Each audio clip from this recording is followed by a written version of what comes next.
I want to share with you how I turn photographs into custom needlepoint designs using Stitch Belle. I'm going to divide this into three parts.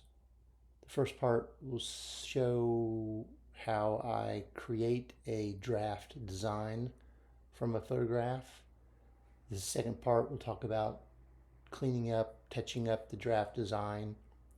And then the third part will show you how easy it is to get your needlepoint design printed using a printing service like Happy Stitch.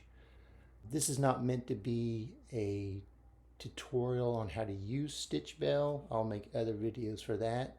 This is primarily meant to illustrate how relatively easy it is to go from a photograph to a custom needlepoint design to a printed needlepoint design that's ready to stitch. So let's begin. This is a photograph of our cat. I call her Free Free. You can see she's very adorable and has lots of personality, and we love to capture the personality in her face on a needlepoint design.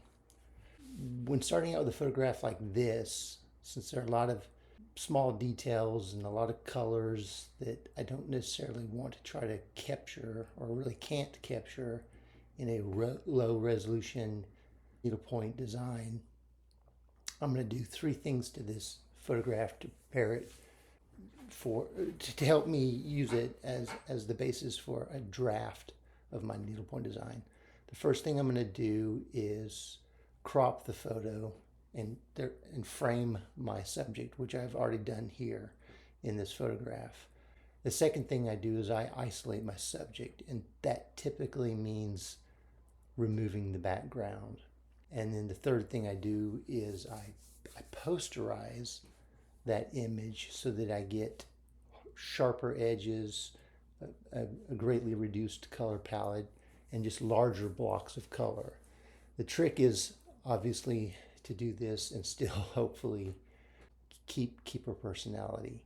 The last step is done with Stitch Belle, which is to pixelate, but that's part of converting it into a needlepoint design. So here's that same photo with the background removed. I like to use a free open source tool called GIMP for my image editing. I know there are a lot of tools out there, so choose whatever tool makes it easiest for you to manipulate the image that gets you the results that you want. So after I've isolated my subject like this by removing the background, I want to turn this photograph into what's going to kind of look like a cartoon by posterizing it. And let me show you what that looks like. Here is that photograph posterized. So, I spent some time really reducing the color palette. I think I got 9 or 10 colors in there. Isolating the blocks of color that I wanted, around her collar or her neck and chest.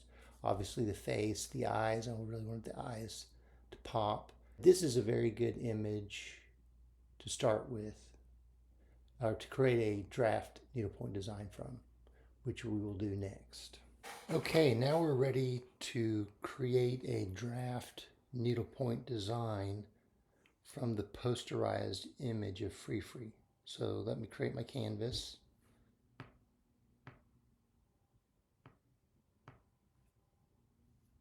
Gonna make it 6 by 6 inches, 18 mesh. Let me choose my image of Free Free. And there we go.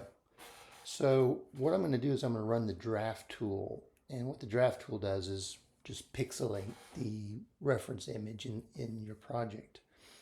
So let's see, I can choose the number of colors I want in my palette. I think I'm going to go somewhere around 9 or 10. Let's see what 9 looks like.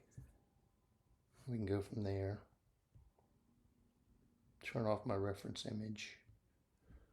Okay, that looks pretty good, although I can see I want to pick up some different colors. I haven't picked up the lighter shades of gray or the kind of pink for the nose. There is some randomness in the draft tool, so let me try running it a couple more times. Okay, there it picked up that light gray kind of around the ear and the side of the face, but I still haven't picked up the pink of the nose. Let me bump up my color palette to 10. Okay, that looks pretty good. I've got kind of a pink nose and mouth. I've got some shading, some sort of going on with the variation in the black and gray fur color. So this is good. I like this as a starting point for my needlepoint design. I think the draft tool has done a good job of capturing all the major color areas that I want and the palette that I want. Yeah, I might be able to reduce the palette. I don't know, but this looks good. Okay, now let's talk a little bit about cleaning up the draft. I'm not going to spend a lot of time doing this. You almost always have to do some touch up after you've drafted an image. The draft tool is almost never perfect, but hopefully it's 70, 80, 90% of what you need. So the remaining work hopefully is pretty minor. A couple of areas to attack. You can see, for example, in the ear here, there's sort of some stray colors. This darker orange or brown. I probably want this ear just to be this uniform, one uniform color. So I'll just go in, pick that color, and clean up these pixels that aren't really the right color. I think I'll get rid of that little black there and that black there. And there, that cleans up that ear nicely. I'll do the same. I would do the same thing to this ear over here. For the whiskers, I probably just want them to be white. So what I can do there is I can just erase the intersections that I want to represent my whiskers. So I just go in here. I'm just using my pencil to do all this. Probably want to connect these whiskers.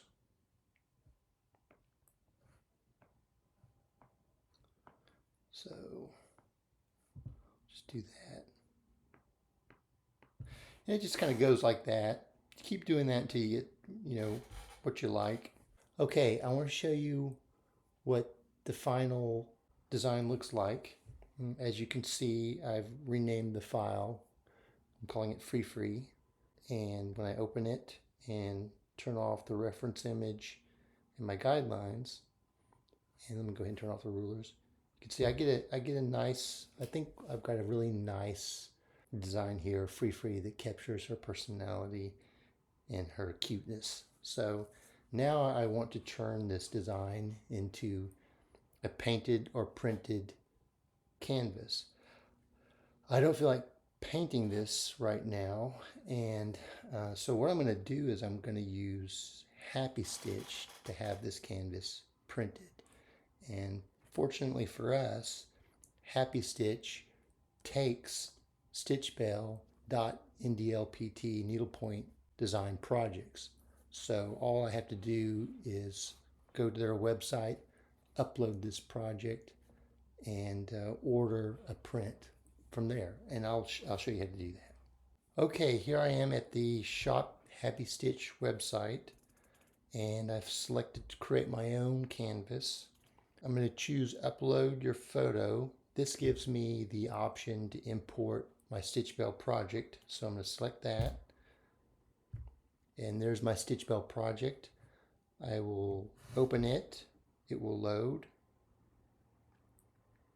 And now I have a preview of the canvas. And just looking at that, it looks like it's a very faithful translation of the project into the Happy Stitch format. And it looks great. I have a couple options here.